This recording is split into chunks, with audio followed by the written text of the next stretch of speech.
সরকারি চাকরি কিন্তু বর্তমান সোনার হরিণ না, হয়ে গেছে ডায়মন্ডের হরিণ বলা চলে। কেননা এখানে সব কিছুতেই কিন্তু এবার আপনারা বিশেষ সুবিধা পেতে যাচ্ছেন। বেতন বলেন, পেনশন বলেন, সব ক্ষেত্রেই, এমনকি ছুটির ক্ষেত্রেও কিন্তু আপনাদের বিশেষ সুবিধা পেতে যাচ্ছেন। যারা সরকারি চাকরিজীবী বা চাকরিজীবী হতে যাচ্ছেন, আপনাদের জন্যই কিন্তু অপেক্ষা করতেছে এই সুযোগ সুবিধাগুলো। প্রজ্ঞাপনের পর চাকরিরত ও পেনশন অবসরে যেসব সুবিধা বাড়ল, বেশ কিছু কিন্তু সুবিধা বেড়েছে, যেগুলো আপনাদের জন্য খুবই ইতিবাচক। নতুন পেনশন ব্যবস্থায় বেশ কিছু সংস্কার এনেছে সরকার।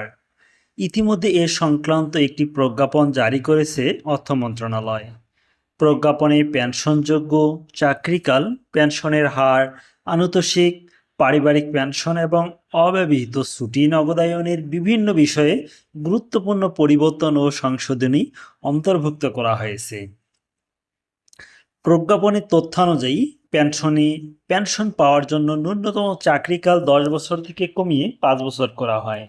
আপনারা এটি সকলেই জানেন যে পেনশন পাওয়ার জন্য অবশ্যই আপনাকে 10 বছর চাকরি করতে হবে, কিন্তু এই বিষয়টি এখন নতুন যে প্রজ্ঞাপন দিয়েছে সেখানে এটা পরিবর্তন করেছে যে 10 বছর লাগবে না, শুধু 5 বছর যদি চাকরি করেন তবেই কিন্তু আপনারা পেনশনের আওতাভুক্ত হবেন।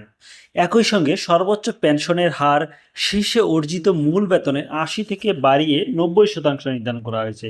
অর্থাৎ যারা পুরো দমে যে সময়টুকু পায় চাকরির জন্য, যারা করবে তারা কিন্তু চাকরির শেষে মূলত তাদের যে বেতন থাকে তার 80% মূলত তাদের পেনশন নির্ধারণ করা হয়, কিন্তু সেটি এখন বৃদ্ধি করে মূলত 90% নির্ধারণ করা হচ্ছে।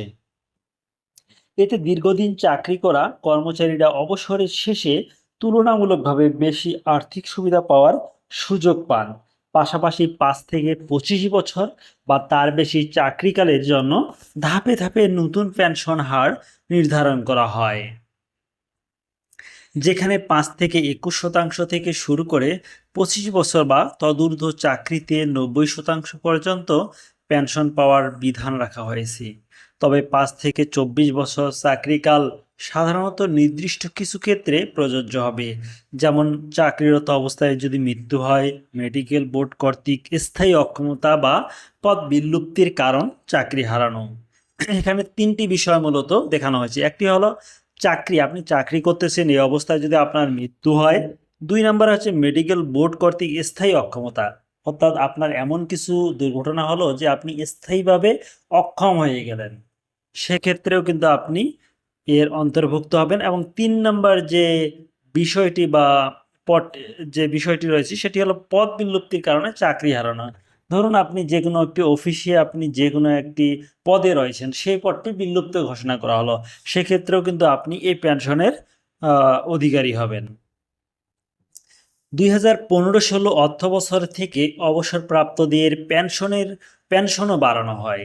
65 বছরের কম বয়সীদের ক্ষেত্রে 40% এবং 65 বছর বা তদূর্ধ্ব বয়সীদের ক্ষেত্রে 50% পেনশন বৃদ্ধি করা হয়। একই সঙ্গে মাসিক ন্যূনতম পেনশন 3000 টাকা নির্ধারণ করা হয়। আপনারা বুঝতে পারছেন কিনা জানি না, যে এখানে বলেছে যে 65 বছরের কম বয়সীদের ক্ষেত্রে, যাদের বয়স 65 বছরের কম তাদের ক্ষেত্রে 40% এবং যাদের বয়স 65 বছরের বেশি তাদের ক্ষেত্রে 50%-এর বেশি পেনশন বৃদ্ধি করা হয়।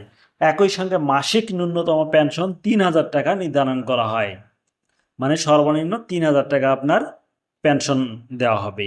চাকরিকাল কমিয়ে আনার ফলে আনুতোষিক হিসাবেও নতুন কাঠামো নির্ধারণ করা হয়।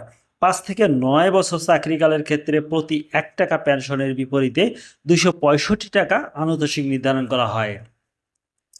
5 থেকে 9 বছর যদি চাকরিকাল হয় সেক্ষেত্রে আপনি প্রতি 1 টাকা পেনশনের বিপরীতে 265 টাকা আনুতোষিক পাবেন।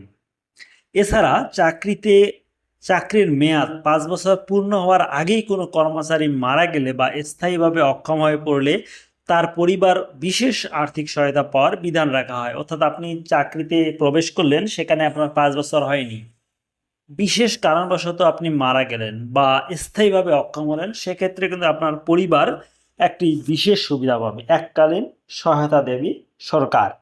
পারিবারিক পেনশন ব্যবস্থাও গুরুত্বপূর্ণ পরিবর্তন আনা হয়।